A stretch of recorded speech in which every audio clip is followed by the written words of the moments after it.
Welcome friends to our channel career. তো অনেক দিন আমাদের ভিডিও শ্যুট করা হয়নি, কারণ অফলাইন কোচিংয়ের আমাদের অনেক চাপ, ক্লাস অনেক থাকে, তো তাই সময় মতো আপলোড করা হয়নি। তো এবার থেকে আশা করছি আমরা বিভিন্ন বিষয়ের ওপর ভিডিও বানিয়ে আপলোড করব আমাদের চ্যানেলে। তো দেখবে আমাদের রাজ্য সরকার রিসেন্টলি আপার প্রাইমারি যে এক্সাম সেটা কন্ডাক্ট করার কথা বলেছে। সম্ভবত আমাদের 2026-এ এক্সামটা নেওয়া হবে। তো দেখবে ওই রিলেটেডেই আমাদের বিশেষ করে দেখবে আপার প্রাইমারির আমাদের একটা সেকশন যেটা আমাদের জিএস আছে, ঠিক আছে, জেনারেল স্টাডিজ।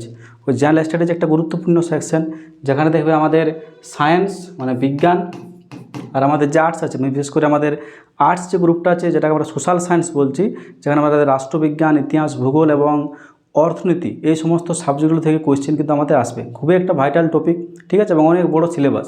তো এই সোশ্যাল সায়েন্সের উপরেই আমরা কিছুগুলো কোয়েশ্চেন নিয়ে এসেছি এবং সেই কোয়েশ্চেনগুলো আমরা ডিটেলসে অ্যানালাইসিস করব। এরকম ভিডিও আমরা আরও শ্যুট করব, ঠিক আছে, কিছুদিন পর আমরা দেওয়ার চেষ্টা করবো আমাদের চ্যানেলে। তো চলো শুরু করে যাক। তো প্রথম কোয়েশ্চেন হচ্ছে, অসহযোগ আন্দোলনকালে কোন নেতা প্রথম গ্রেপ্তার হন? ঠিক আছে, দেখো অসহযোগ আন্দোলন, ঠিক আছে, অসহযোগ আন্দোলন বা আমরা বলি নন কোঅপারেশন মুভমেন্ট, অসহযোগ আন্দোলন আমাদের কখন হয়েছিল? অসহযোগ আন্দোলন আমাদের 1920 সালে শুরু হয় এবং আমাদের এটা চলে কত 1922 পর্যন্ত, ঠিক আছে। আমাদের গান্ধীজি দেখবে তার জীবনে অনেক আমাদের ব্রিটিশ বিরোধী আন্দোলন করেছে। তো তার মধ্যে মানে বেসিক্যালি আমাদের তিনটা বড় আন্দোলন ছিল। একটা ছিল অসহযোগ আন্দোলন, একটা আইন অমান্য, একটা হচ্ছে আমাদের ভারত ছাড়ো আন্দোলন। তো এই তিনটের মধ্যে যেটা প্রথম হয়েছিল সেটা হচ্ছে আমাদের অসহযোগ আন্দোলন, ঠিক আছে। তাহলে কোয়েশ্চেনটা যেটা আমাদের আছে, তো অসহযোগ আন্দোলনের সময় আমাদের কোন নেতাকে প্রথম গ্রেপ্তার করে? তো অ্যান্সার হয়ে যায় কী বলো আমাদের চিত্তরঞ্জন দাস, ঠিক আছে। চিত্তরঞ্জন দাস আমাদের প্রথম ব্যক্তি যিনি আমাদের অসহযোগ আন্দোলনের ফলে গ্রেপ্তার হয়েছিলেন, ঠিক আছে। তো দেখো বাকি যে অপশনগুলো আছে সেগুলো সম্পর্কে আমরা একটু জানি, ঠিক আছে। দেখো আমাদের এই যে মতিলাল নেহরু এবং চিত্তরঞ্জন দাস, এই দুইজন ব্যক্তি মিলে আমাদের 1923 সালে একটা রাজনৈতিক পার্টি তৈরি করে, যার নাম কী ছিল? যার নাম ছিল আমাদের স্বরাজ দল, যার নাম ছিল আমাদের স্বরাজ দল বা স্বরাজ পার্টি। খুবই কোশ্চেন আমাদের আসতে পারে, খুবই ইম্পর্ট্যান্ট যে আমাদের স্বরাজ পার্টি বা স্বরাজ দল কারা তৈরি করেছিলেন? তাহলে মতিলাল নেহরু এবং আমাদের চিত্তরঞ্জন দাস। কত সালে? 1923 সালে, ওকে। এবং দেখো অসহযোগ আন্দোলন আমাদের শুরু হয়েছিল 1920-তে এবং শেষ হয় কখন? আমাদের 1922-এ। শেষ হওয়ার কারণ কী ছিল? কারণ জানো, আমরা পড়েছি যে আমাদের অসহযোগ আন্দোলন শেষ হয় কারণ আমাদের চৌরি চৌরা যে ইনসিডেন্ট হয়েছিল, চৌরি চৌরা যে আমাদের একটা জায়গা ইউপির, ঠিক আছে, ওইখানে একটা ইনসিডেন্ট হয়, তার ফলে আমাদের অসহযোগ আন্দোলন প্রত্যাহার করা হয়, ঠিক আছে। চলো পরের যে আমাদের অপশানগুলো দেখি। দেখো হযরত মোহানি, এই হযরত মোহানিটা আমাদের মনে রাখতে হবে। হযরত মোহানিকে, এই হযরত মোহানি দেখবে আমাদের একটা ফেমাস আছে যেটাকে আমরা বলি ইনকলাব জিন্দাবাদ, ইনকলাব জিন্দাবাদ। এই ইনকলাব জিন্দাবাদ যে শব্দটি আছে এটা ফার্স্ট আমাদের ইউজ কে করেছিলেন? হযরত মোহানি, ঠিক আছে। ইনকলাব জিন্দাবাদ, এই ইনকলাব জিন্দাবাদের যদি আমরা অর্থ দেখি কী হয় বলো? হয় আমাদের বিপ্লবী দীর্ঘজীবী হোক, বিপ্লবী, ঠিক আছে, বিপ্লবী দীর্ঘজীবী হোক, ঠিক আছে, বিপ্লবী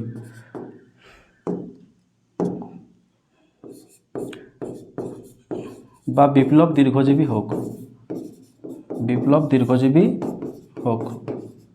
ঠিক আছে। পরীক্ষা আমাদের পড়েছে ইনকলাব জিন্দাবাদ কথাটি প্রথম বা সর্বপ্রথম কে ইউজ করেছিল? তাহলে অ্যান্সার হয়ে যায় আমাদের হযরত মোহানি, ঠিক আছে। চলো নেক্সট কোয়েশ্চেন হচ্ছে বাণিজ্যের উদ্দেশ্যে কারা প্রথম ভারতে এসেছিল? তাহলে দেখো আমাদের অপশান হচ্ছে ফরাসি, ওলন্দাজ, পর্তুগিজ এবং ইংরেজ। তো বাণিজ্যের উদ্দেশ্যে আমাদের প্রথম এসেছিল কারা? পর্তুগিজরা এসেছিল, ওকে। তো দেখো আমাদের ভারতে প্রথম আমাদের যে ইউরোপ থেকে যিনি এসেছিলেন তার নাম হচ্ছে ভাস্কো ডা গামা।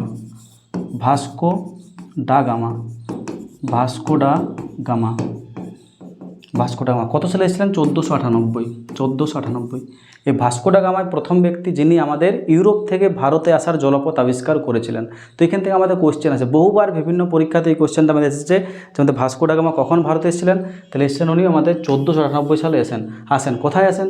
আমাদের ভারতবর্ষের সেই সময় উনি যে কেরালা যে আমাদের রাজ্য আছে, সেই কেরালা রাজ্যের কালিকট বলে যে বন্দর, ঠিক আছে, ওই কালিকট বন্দরে তিনি প্রথম উপস্থিত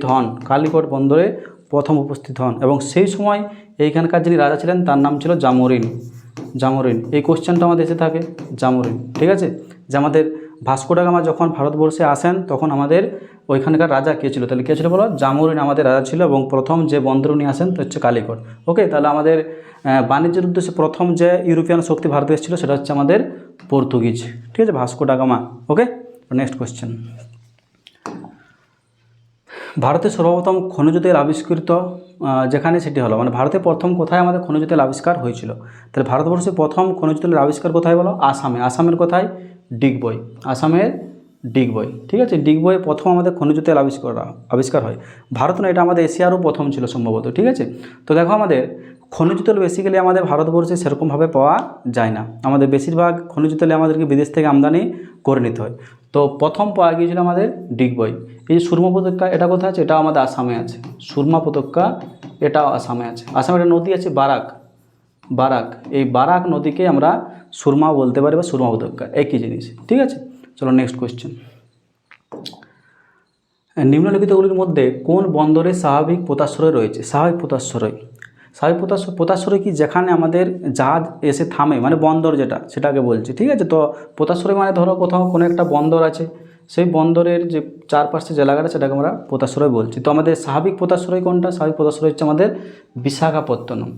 বিশাখাপত্তনম। ওকে, এখান থেকে আমাদের আরেকটা কোশ্চেন আছে যে ভারতের আমাদের হাইটেক বন্দর কোনটি? হাইটেক। ঠিক আছে, হাইটেক বন্দর, ভারতের হাইটেক বন্দর যদি আমাদেরকে জিজ্ঞেস করে হাইটেক বন্দর, তাহলে হাইটেক বন্দর আমাদের কি হয়? হাইটেক বন্দর আমাদের নভসেবা আছে। কোথায় এটা? মুম্বাই আছে, মুম্বাই। এটা হচ্ছে ভারতের আমাদের হাইটেক বন্দর, বা এটাকে আমরা জওহরলাল নেহরু পোর্টও আমরা বলতে পারি। ওকে, তো নেক্সট কোয়েশ্চেন। ভারতীয় রিজার্ভ ব্যাঙ্কের প্রতিষ্ঠার সাল হলো? Reserve bank, RBI. ঠিক আছে, রিজার্ভ ব্যাঙ্ক অফ ইন্ডিয়া, ভারতের যে কেন্দ্রীয় ব্যাঙ্ক তার নাম কি আমাদের? আরবিআই। ভারতের কেন্দ্রীয় ব্যাংকের নাম হচ্ছে আরবিআই বা রিজার্ভ ব্যাঙ্ক অফ ইন্ডিয়া। এই রিজার্ভ ব্যাঙ্ক অফ ইন্ডিয়া আমাদের তৈরি করা হয় কত সালে? 1935 সালে তৈরি করা হয় আরবিআই। ঠিক আছে, পরবর্তীকালে দেখবে আমাদের ভারত স্বাধীন হয়, তারপরে আমাদের আরবিআইয়ের জাতীয়করণ করা হয়। জাতীয়করণ বা আমরা বলতে পারি ন্যাশনালাইজড। ঠিক আছে, তোমাদের কোয়েশ্চেন আছে যে আমাদের আরবিআই কত সালে জাতীয়করণ করা হয়? তাহলে আরবিআই জাতীয়করণ করা হয়েছিল আমাদের 1949, 1949 সালে আমাদের রিজার্ভ ব্যাঙ্ক অফ ইন্ডিয়া আমাদের জাতীয়করণ করা হয়, এবং এটাই হচ্ছে আমাদের ভারতের কেন্দ্রীয় ব্যাঙ্ক। তাহলে অ্যান্সার হয়ে যায় আমাদের 1935 সালে আমাদের রিজার্ভ ব্যাঙ্ক অফ ইন্ডিয়া প্রতিষ্ঠিত হয়, এবং এটা জাতীয়করণ করা হয় কত সালে বলো? 1949 সালে আমাদের জাতীয়করণ করা হয়। রিজার্ভ ব্যাঙ্ক দেখবে ভারতের আমাদের যে এক টাকার যে আমাদের নোট, 1 রুপিস যে নোট আছে, 1 টাকার নোট, এবং যে কয়েনগুলো আছে, এইগুলো বাদ দিয়ে আমাদের এই 1 টাকার নোট এবং কয়েন বাদ দিয়ে সমস্ত কারেন্সি ইস্যু করে থাকে কি? আমাদের আরবিআই। আর আমাদের এই কয়েন বা 1 টাকার নোট এগুলো ইস্যু করে আমাদের মিনিস্ট্রি অফ ফাইন্যান্স বা অর্থমন্ত্রক। ওকে, পরীক্ষা আমাদের পড়ে 1 টাকার নোটে কার সাইন থাকে? দেখো আমাদের এরকম যে কারেন্সি নোট থাকে, 10 টাকা বলো, 20 টাকা বলো, 200 টাকা বা 500 টাকা, এখানে আমাদের রিজার্ভ ব্যাঙ্ক অফ ইন্ডিয়ার যিনি গভর্নর তার আমাদের সাইন থাকে। কিন্তু আমাদের যে 1 টাকার নোটে এখানে কার সাইন থাকবে? এখানে থাকবে আমাদের অর্থ সচিবের সাইন। অর্থ সচিব, ফাইন্যান্স সেক্রেটারি যিনি থাকবেন, সেই অর্থ সচিবের সাইন থাকে আমাদের 1 টাকার নোটে। ওকে, চলো নেক্সট কোয়েশ্চেন। বিশ্ব উন্নয়ন রিপোর্টটি প্রকাশ করে কে? বিশ্ব উন্নয়ন রিপোর্ট আমাদের প্রকাশ করে কে? বিশ্ব ব্যাংক, ওয়ার্ল্ড ব্যাংক। ঠিক আছে, বিশ্ব উন্নয়ন রিপোর্ট আমাদের প্রকাশ করে ওয়ার্ল্ড ব্যাংক। এই ওয়ার্ল্ড ব্যাংকেরই আগের নাম কী ছিল? আইবিআরডি। পরীক্ষা আমাদের আসতে পারে। আইবিআরডির ফুল ফর্ম হচ্ছে international bank for reconstruction and development. International bank for reconstruction and development. ঠিক আছে, বিশ্ব ব্যাংকেরই প্রথমের নাম। তো এটা 1945 আমাদের বিশ্ব ব্যাংক এস্টাবলিশড হয়। ওকে, তো নেক্সট যে অপশানগুলো আছে আমাদের বিশ্ব বাণিজ্য সংস্থা, মানে ওয়ার্ল্ড ট্রেড অর্গানাইজেশন। এই ওয়ার্ল্ড ট্রেড অর্গানাইজেশন কখন আমাদের তৈরি করা হয়? এটা আমাদের 1995 সালে তৈরি করা হয়। এই ওয়ার্ল্ড ট্রেড অর্গানাইজেশনের পুরো নাম কী ছিল? এর পুরো নাম ছিল GATT, general agreement on trade and tariffs. ঠিক আছে, তাহলে WTO, ওয়ার্ল্ড ট্রেড অর্গানাইজেশনের প্রাচীন নাম ছিল আমাদের গ্যাট। ঠিক আছে, তো 1995 সালে আমাদের গ্যাটের নাম পরিবর্তন হয়ে কী হয়? WTO 1995, যার হেডকোয়ার্টার হচ্ছে আমাদের জেনেভা। ওকে, নেক্সট আমাদের রাষ্ট্রসংখ্যা ইউনাইটেড নেশনস আমাদের কখন তৈরি করা হয়? 1945, 1945 সালে আমাদের ইউনাইটেড নেশনস তৈরি করা হয় আমাদের দ্বিতীয় বিশ্বযুদ্ধের পরবর্তী সময়ে। ওকে, নেক্সট কোয়েশ্চেন। দ্রাঘিমা হিসাবে পূর্বতম প্রান্তে অবস্থিত ভারতের রাজ্যটি হলো দ্রাঘিমা। ঠিক আছে, তো দ্রাঘিমা অনুযায়ী আমাদের ভারতের পূর্বতম রাজ্যটি কি দেখো, যদি আমাদের ভারতের পূর্ব পশ্চিম উত্তর দক্ষিণের বিস্তারটা দেখি, মানে শেষতম বিন্দুগুলো, তাহলে কি দেখতে পাই? দেখো আমাদের এটা হচ্ছে পূর্ব, এটা হচ্ছে আমাদের পূর্ব, এটা কী হয় আমাদের, এটা হয় আমাদের পশ্চিম, এটা হচ্ছে আমাদের উত্তর, আর এটা হচ্ছে আমাদের দক্ষিণ। ঠিক আছে, তাহলে পূর্বতম যে আমাদের রাজ্যটা সেটা হচ্ছে আমাদের অরুণাচল প্রদেশ। তাহলে এটার অ্যান্সার আমাদের কী হয়ে যাবে? অরুণাচল প্রদেশ। পূর্বতম রাজ্য হচ্ছে আমাদের অরুণাচল প্রদেশ। যদি আমাদের একজ্যাক্ট জায়গাটা জিজ্ঞেস করে যে ভারতের পূর্বতম বিন্দু কোনটি, তাহলে পূর্বতম বিন্দু হচ্ছে আমাদের অরুণাচল প্রদেশের কিথিবু। পূর্বতম আমাদের জায়গাটা, একজ্যাক্ট জায়গাটা যদি বলে তাহলে আমাদের অরুণাচল প্রদেশের কিথিবু। ঠিক আছে, সেরকম চলো পশ্চিম দিকে আমাদের একদম পশ্চিমতম রাজ্য হচ্ছে গুজরাট। ঠিক আছে, যদি একজ্যাক্ট জায়গা জিজ্ঞেস করে তাহলে আমাদের অ্যান্সার হয় গুহার মোটর। একজ্যাক্ট জায়গা জিজ্ঞেস করলে আমাদের অ্যান্সার হচ্ছে গুহার মোটর। যে ভারতের পশ্চিমতম বিন্দু কোনটি, তাহলে অ্যান্সার হয়ে যাবে গুহার মোটর। নেক্সট দেখো উত্তরতম বিন্দু, যেটা আমাদের জম্মু অ্যান্ড কাশ্মীরে আছে। ঠিক আছে, যার নাম হচ্ছে আমাদের ইন্দিরা কল। যদি আমাদের পরীক্ষায় আসে যে ভারতের উত্তরতম বিন্দু কোনটি, তাহলে হয়ে যাবে Indira call.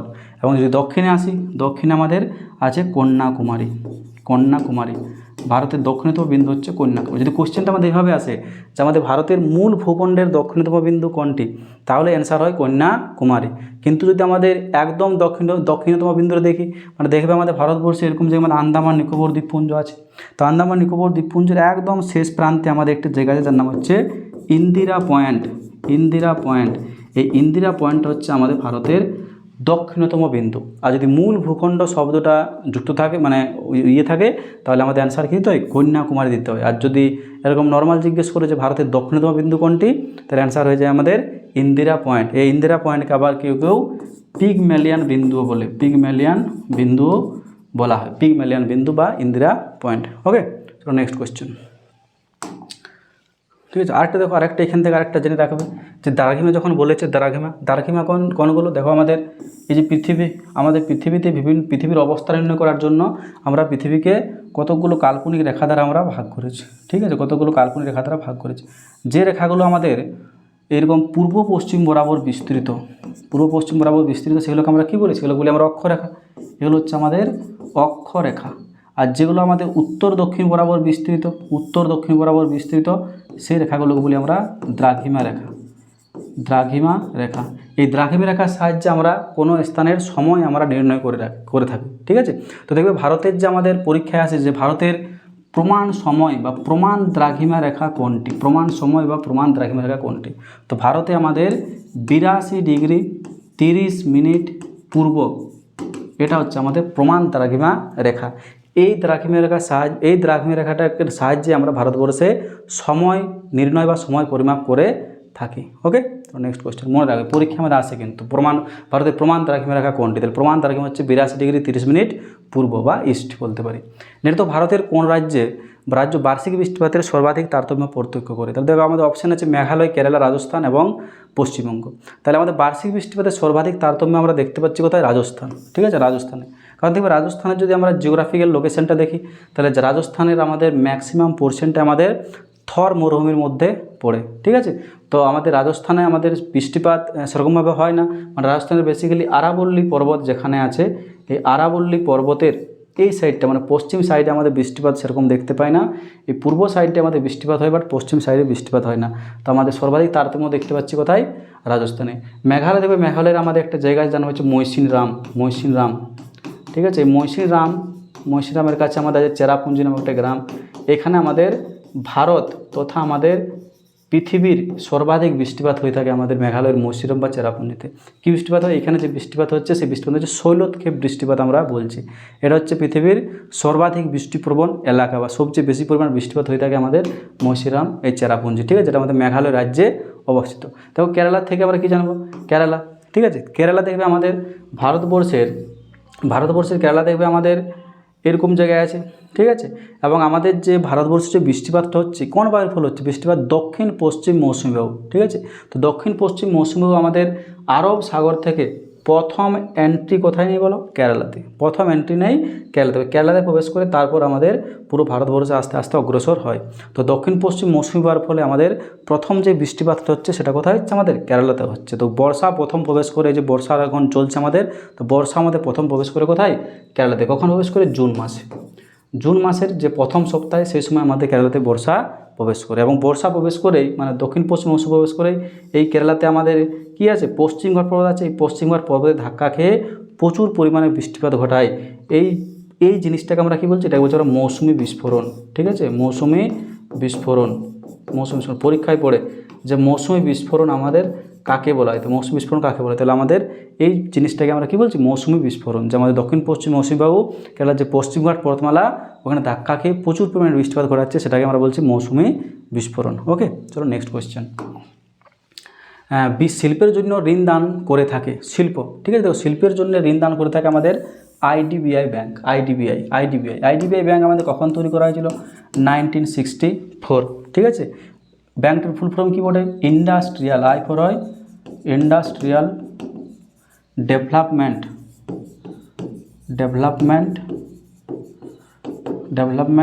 Bank of India. Bank of India, industrial development bank of India. দেখো নামের মধ্যে আছে ইন্ডাস্ট্রিয়াল মানে শিল্প সংক্রান্ত যাবতীয় ঋণ বা বাকি যে সমস্ত আমাদের ইয়েগুলো আছে, ডেভেলপমেন্টমূলক কাজকর্মগুলো আছে, সেগুলো আমাদেরকে দেখাশোনা করে আইডিবিআই। এটা 1964 সালে আমাদের আইডিবিআই তৈরি করা হয়েছিল। ঠিক আছে, এরপর তো আমাদের কোশ্চেন আছে যে ভারতবর্ষে আমাদের ক্ষুদ্র শিল্পে বা মাঝারি শিল্পে লোন কে দিয়ে থাকে? তাহলে কে দিয়ে থাকে? সিডবি নামক একটা ব্যাংক আছে, সিডবি। ঠিক আছে, সিডবির ফুল ফর্ম কী হচ্ছে? দেখো এস ফর হচ্ছে স্মল, আই ফর হচ্ছে আমাদের industries, small industries development bank of India. ঠিক আছে, স্মল ইন্ডাস্ট্রিজ। এই আইডিবিআই এই সিডবি আমাদের লোন প্রোভাইড করে বেসিক্যালি আমাদের এমএসএমই যে সেক্টর আছে, এমএসএমই। ঠিক আছে, মাইক্রো স্মল মিডিয়াম এন্টারপ্রাইজ। এমএসএমইর ফুল ফর্ম কী হচ্ছে? এম ফর হচ্ছে আমাদের মাইক্রো মানে ক্ষুদ্র, স্মল মানে ছোট, মিডিয়াম মানে হচ্ছে মাঝারি, মিডিয়াম। ঠিক আছে, মিডিয়াম। এমএসএমইতে যদি আমাদের জিজ্ঞেস করে যে এমএসএমইতে আমাদের লোন প্রোভাইড করে কোন সংস্থা, তাহলে হচ্ছে আমাদের সিডবি, যার হেডকোয়ার্টার কোথায়? যার হেডকোয়ার্টার হচ্ছে আমাদের লখনৌ, যেটা আমাদের ইউপির রাজধানী। ওকে, চলো নেক্সট কোয়েশ্চেন। কে ভার্নাকুলার প্রেস অ্যাক্ট প্রণয়ন করেন? ভার্নাকুলার প্রেস অ্যাক্ট বা যেটাকে আমরা বলি দেশীয় ভাষায় সংবাদপত্র আইন, তো এটা আমাদের কে করেছিল? লর্ড লিটন। সাল কত ছিল? 1978, 1978 সালে ভার্নাকুলার প্রেস অ্যাক্ট প্রণয়ন করেন। এখানে আমাদের কী বলা যায়? দেশীয় ভাষায় যে সংবাদপত্রগুলো প্রকাশ হচ্ছিল সেই সময়, সেগুলোকে ব্যান করা হয় বা আমাদের করা হয়। ঠিক আছে, চলো নেক্সট কোয়েশ্চেন। এবং এই যে আমাদের ভার্নাকুলার প্রেস অ্যাক্ট, এটা যদি বাতিল জিজ্ঞেস করে যে বাতিল আমাদের কে করেছিল, তাহলে বাতিল করেছিল না আমাদের লর্ড রিপন আমাদের বাতিল করেছিল। এই লর্ড রিপনকে আমরা কি বলি? একে আমরা ভারতের স্থানীয় স্বায়ত্তশাসন ব্যবস্থার স্থানীয় স্বায়ত্তশাসন ব্যবস্থার জনক বলি। স্থানীয় স্বায়ত্তশাসন ব্যবস্থার জনক। ঠিক আছে, বা parents of local self government, ইংরেজিতে আমরা বলি parents of local self government. এই স্থানীয় স্বায়ত্তশাসন ব্যবস্থা কোনগুলোকে বলি?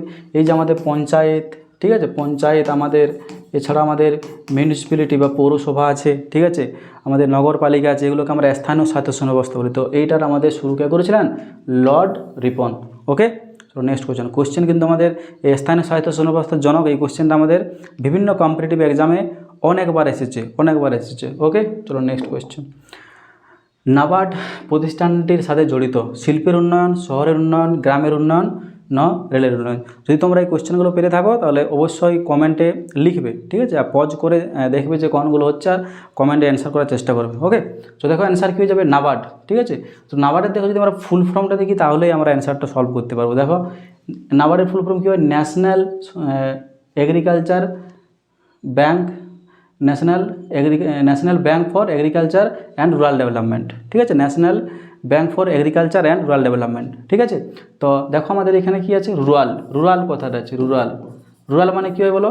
গ্রাম। ঠিক আছে, গ্রাম, তাহলে কী হয়? আমাদের গ্রামের উন্নয়ন, ঠিক আছে। এটা অ্যান্সার হয়ে যাবে অপশান সি। তো দেখো আমাদের যে নাবার্ড আছে, পরীক্ষা আমাদের নাবার্ড থেকে কোয়েশ্চেন আসে। নাবার্ড কখন তৈরি করা হয়েছিল? 1982 সালে। নাবার্ড তৈরি হয় আমাদের 1982 সালে। ফুল ফর্মটা আমাদের আসে কোয়েশ্চেন। তো ফুল ফর্মটা তোমরা মনে রাখতে হবে। ফুল ফর্ম কী হচ্ছে? NABARD full form national bank for agriculture মানে হচ্ছে কৃষি, এগ্রিকালচার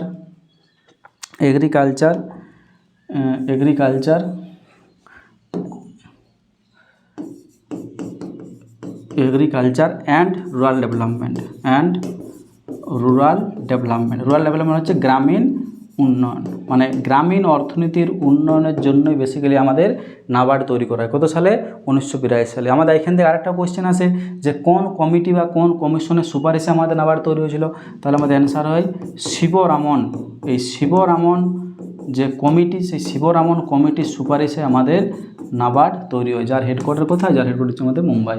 ওকে, তাহলে মনে রাখবে নাবার্ডের সাথে কী সম্পর্কিত? নাবার্ডের সাথে সম্পর্কিত আমাদের কৃষি, এগ্রিকালচার, কৃষি এবং আমাদের হচ্ছে রুরাল ডেভেলপমেন্ট মানে গ্রামীণ উন্নয়ন। ওকে, চলো নেক্সট কোয়েশ্চেন। বায়ুমণ্ডলে কোন স্তরে ওজোন অতিবেগুনি রশ্মি শোষণ করে? তাহলে অ্যান্সার কী হয়ে যায়? দেখো স্ট্র্যাটোস্ফিয়ার। অ্যান্সার হয়ে যাবে সি, স্ট্র্যাটোস্ফিয়ার। ঠিক আছে, স্ট্র্যাটোস্ফিয়ারের যে নিচের স্তর সেটাকে আমরা কী বলি? এরকম আছে বায়ুমণ্ডলে যদি আমরা স্তর বিন্যাস করি, এটা ধরো ভূপৃষ্ঠ, এটা হচ্ছে আমাদের ভূপৃষ্ঠ। প্রথমে আমরা কী দেখতে পাই? প্রথমে আছে আমাদের ট্রপোস্ফিয়ার, ঠিক আছে। তারপরে আমাদের আছে স্ট্র্যাটোস্ফিয়ার। এই স্ট্র্যাটোস্ফিয়ারের যে নিচের এটা, সেটাকে আমরা কী বলছি? ওজোন লেয়ার বলছি। ওজোন কেন বলছি? কারণ এইখানে আমাদের ওজোন গ্যাস, ঠিক আছে, ওজোন গ্যাস বা O3 যার সংকেত, এই ওজোন গ্যাসের আমরা আধিক্য দেখতে পাই। এই ওজোন গ্যাস কী করে? ওজোন গ্যাস আমাদের সূর্য থেকে আগত যে আমাদের অতিবেগুনি রশ্মি বা আলট্রাভায়োলেট রে, সেটার হাত থেকে আমাদের পৃথিবীকে রক্ষা করবে না। অতিবেগুনি রশ্মি আমাদের এই ওজোন স্তরে যে ওজোন গ্যাস আছে, সেই ওজোন গ্যাস শোষণ করে নেয় এবং পৃথিবী বেসিক্যালি আমাদের ভূপৃষ্ঠে আসতে বাধা দেয়। তো আমাদের ওজোন গ্যাস বা ওজোন স্তরের যে ভূমিকা পৃথিবীতে আমাদের জীবকুল সৃষ্টি হওয়ার পেছনে ওজোন স্তরের ভূমিকা মানে অনেক বেশি। ওকে, তো আমাদের এই মনে রাখবে যে আমাদের ওজোন কোথায় দেখতে পাচ্ছি? আমাদের স্ট্র্যাটোস্ফিয়ার যে স্তরটা আছে ওইখানে আমরা দেখতে পাচ্ছি। এবং বায়ুমণ্ডলের সর্বনিম্ন স্তরটার নাম কি? ট্রপোস্ফিয়ার। ঠিক আছে, এখানে আমাদের ঝড় বৃষ্টিপাত মানে যা সমস্ত আমাদের বায়ুমণ্ডলীয় গোলযোগগুলো আছে সব কোথায়? আমাদের ট্রপোস্ফিয়ারে হয়। তার জন্য এটাকে আমরা ক্ষুব্ধ মণ্ডল বলে থাকি। ঠিক আছে, আর স্ট্র্যাটোস্ফিয়ার আমাদের শান্ত অবস্থায় থাকে, এখানে সেরকম বায়ুমণ্ডলীয় গোলযোগ আমরা দেখতে পাই না, তাই একে আমরা শান্ত মণ্ডলও বলে থাকি। ঠিক আছে, এই যেরকম মেসোস্ফিয়ার আছে।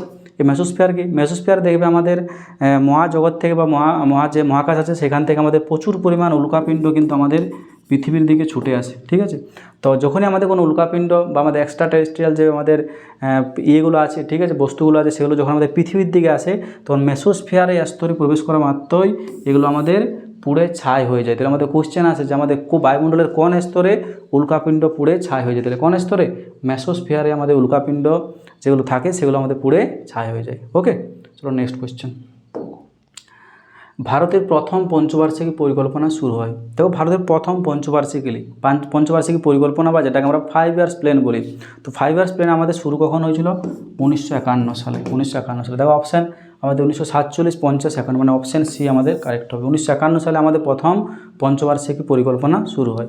পঞ্চবার্ষিকী মানে 5 বছরের করে আমাদের সরকার পরিকল্পনা নিত।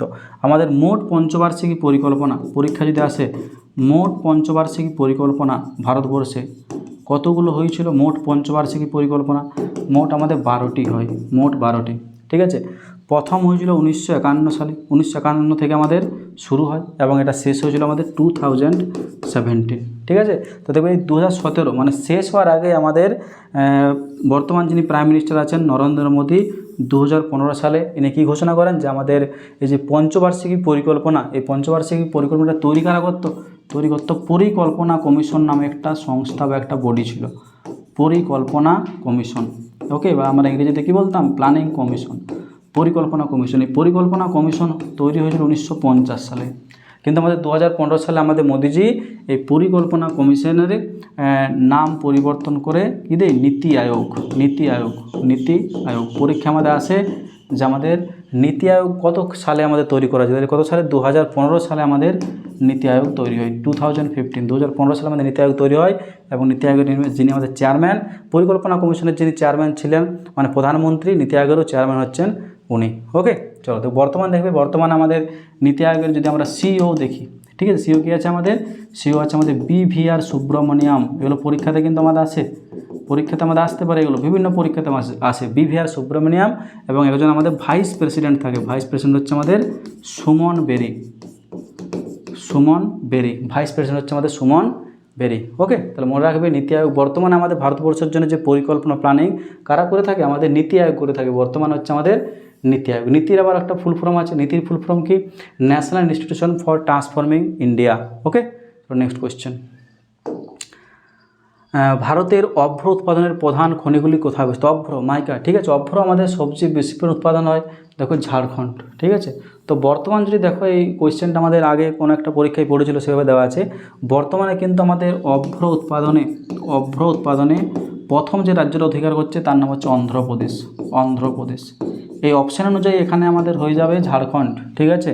বাট যদি বর্তমানে আমরা দেখি, কারণ থেকে উৎপাদন বলেছে আমাদের বিশেষ করে আমরা ঝাড়খণ্ড, ছত্তিশগড়, রাজস্থান, অন্ধ্রপ্রদেশ এগুলোতে আমরা অভ্র পেয়ে থাকি। তো আমাদের কোনোবারে ঝাড়খণ্ড ফার্স্ট হয়ে যায় উৎপাদনে, কোনোবারে আবার অন্ধ্রপ্রদেশ। তো বর্তমানে কী আছে আমার অন্ধ্রপ্রদেশ। ওকে, অন্ধ্রপ্রদেশ, ঠিক আছে। চলো নেক্সট, ভারতের বন গবেষণা কেন্দ্র কোথায় অবস্থিত? বনভূমি গবেষণা কেন্দ্র। তাহলে বনভূমি গবেষণা কেন্দ্র আমরা করে দেখতে পাই অপশান সি, দেরাদুনে আমাদের বনভূমি গবেষণা কেন্দ্র আছে, ঠিক আছে।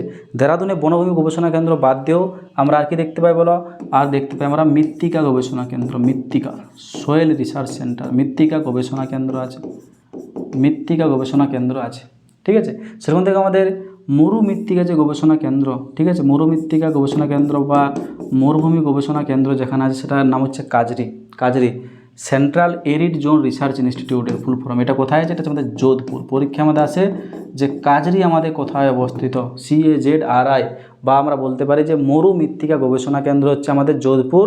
এটা আমরা কোথায়, যেটা হচ্ছে আমাদের রাজস্থান। এই যোধপুরের নিক নামকে একে আমরা ব্লু সিটি বলি, ব্লু সিটি। রাজস্থানের রাজধানী জয়পুরকে আমরা কী বলি, পিঙ্ক সিটি বা গোলাপি শহর। তো আমাদের যোধপুরকে আমরা কী বলি, ব্লু সিটি বা আমাদের নীল শহর আমরা বলে থাকি। ওকে, দেখো নেক্সট আমাদের যে অপশানগুলো দেখি, দেখো লখনউ, ঠিক আছে। লখনউ আমাদের কী, লখনউ আমাদের কী আছে বলো, আখ, ঠিক আছে। আখ আমাদের সর্বাধিক পরিমাণে আখ কোথায় চাষ হয়? আমাদের সর্বাধিক পরিমাণে আখ চাষ হয় কোথায়? আমাদের উত্তরপ্রদেশে। ভারতের যে চিনির পাত্র আমরা কাকে বলি? উত্তরপ্রদেশ, ইউপিকে বলি, ঠিক আছে। তো বাকি দেখবে আরও আমাদের বিভিন্ন কৃষিজ গবেষণাগার আছে, সেটার থেকেও কোয়েশ্চেন আছে। যেমন আমাদের যদি বলে যে কফি গবেষণাগার, ঠিক আছে। কফি গবেষণাগার আমাদের কোথায় আছে?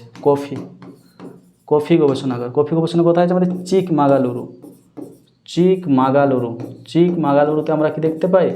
কফি গবেষণাগার দেখতে পাই। যদি চা গবেষণাগার জিজ্ঞেস করে, চা কোথায় আছে? চা গবেষণাগার আছে আমাদের যোরহাট। কোথায় আছে? যোরহাট। এটা কোথায় পড়ে? আমাদের আসামে পড়ে। যোরহাটে আমাদের চা গবেষণাগার, ঠিক আছে।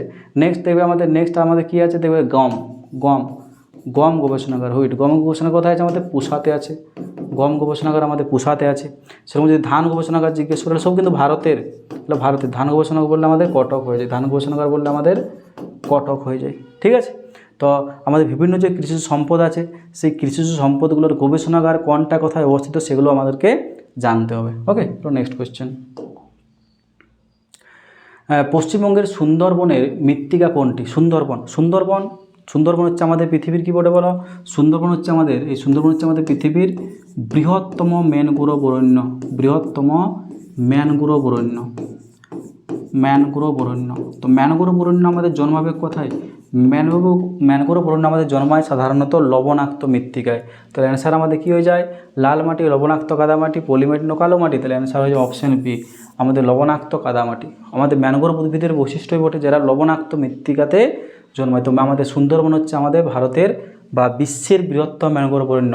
এবং বর্তমানে আমাদের এই সুন্দরবন কি বটে? একটা world heritage site, UNESCO world heritage site, যেটা আমাদের 1927 সালে আমাদের সুন্দরবনকে ওয়ার্ল্ড হেরিটেজ সাইটের মর্যাদা দেওয়া হয়েছিল। কিসের জন্য দেওয়া হয়েছিল? জীব বৈচিত্র্য, বায়োডাইভার্সিটি বা বায়োডাইভার্সিটির যে ব্যাপারটা আছে, সেই জীব বৈচিত্র্যের জন্য আমাদের সুন্দরবনকে ইউনেস্কো ওয়ার্ল্ড হেরিটেজ সাইটের মর্যাদা দেওয়া হয় 1987-এ। ওকে। চলো আমাদের দেখবে জীববৈচিত্র্য কথাটি সর্বপ্রথম কে ব্যবহার করেছিলেন? জীববৈচিত্র্য বা বায়োডাইভার্সিটি শব্দটি প্রথম ব্যবহার করেছিলেন আমাদের নরম্যান মায়ার্স। ওকে, চলো নেক্সট কোয়েশ্চেন। ভারতে যুক্তরাষ্ট্র বিচারালয় গঠিত হয়েছিল কত সালের আইনে? যুক্তরাষ্ট্র বিচারালয়, ঠিক আছে, ফেডারেল আমাদের জুডিশিয়ারি কত সালে গঠিত হয়েছিল? আমাদের দেখো অপশান 1891, 1909, 1919 না 1935। তাহলে যুক্তরাষ্ট্রীয় আমাদের যে বিচারালয় সেটা আমাদের তৈরি হয়েছিল আমাদের 1935 সালে, ঠিক আছে। তো আমাদের এখান থেকে কোয়েশ্চেন এসেছে ভারতে আমাদের সুপ্রিম কোর্ট, ঠিক আছে, ভারতে সুপ্রিম কোর্ট আমাদের প্রথম কখন স্থাপিত হয় ভারতবর্ষে? সুপ্রিম কোর্ট, তাহলে আমাদের প্রথম সুপ্রিম কোর্ট স্থাপিত কখন হয়েছিল বলো? হয়েছিল আমাদের 1774 সালে। 1774 সালে সুপ্রিম কোর্ট এস্টাবলিশড হয়, ঠিক আছে। যেগুলো কোন আইনের দ্বারা আমাদের সুপ্রিম কোর্ট প্রথম স্থাপিত হয়েছিল? আইনের নাম কী ছিল আমাদের? রেগুলেটিং আইন বা regulating act. Regulating act 1773। Regulating act 1773 দ্বারা আমাদের 1774 সালে তৎকালীন আমাদের ভারতবর্ষের সবথেকে ফেমাস বা বড় আমাদের শহর কী ছিল? কলকাতা। তো কলকাতায় আমাদের সুপ্রিম কোর্ট স্থাপিত হয়। পরবর্তীকালে এটা আমাদের দিল্লিতে স্থানান্তরিত হয়েছিল, বাট প্রথম পর্যায়ে আমাদের কলকাতায় আমাদের সুপ্রিম কোর্ট তৈরি হয় কোনের দ্বারা? Regulating act. এবং আমাদের প্রথম যে সুপ্রিম কোর্ট এর আমাদের প্রথম মুখ্য বিচারপতি কে ছিলেন? ছিলেন আমাদের স্যার এলিজা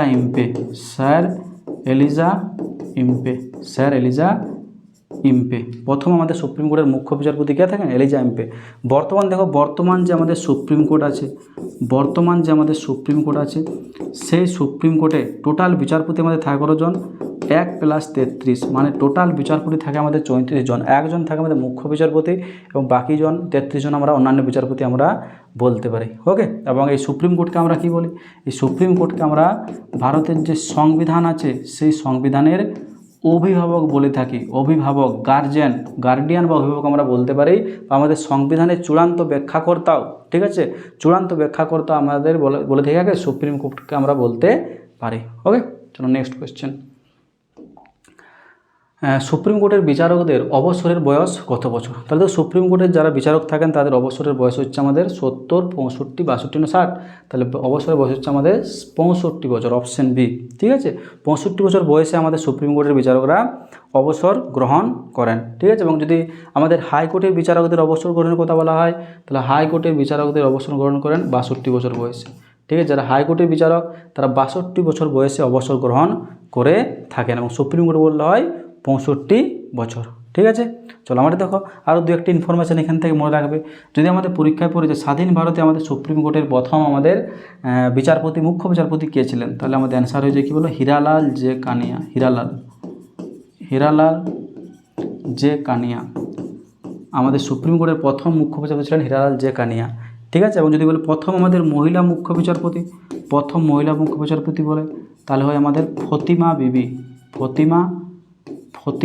বিবি। প্রথম মহিলা মুখ্য বিচারপতি বললে যে আমাদের ফতিমা বিবি।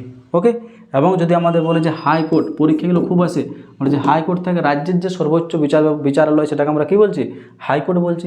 হাইকোর্টের আমাদের যদি প্রথম মহিলা বিচারপতি জিজ্ঞেস করে, হাইকোর্টের প্রথম মহিলা বিচারপতি, তখন আমাদের অ্যান্সার কী হয়ে যায়? তখন আমাদের হয়ে যায় লীলা সেঠ,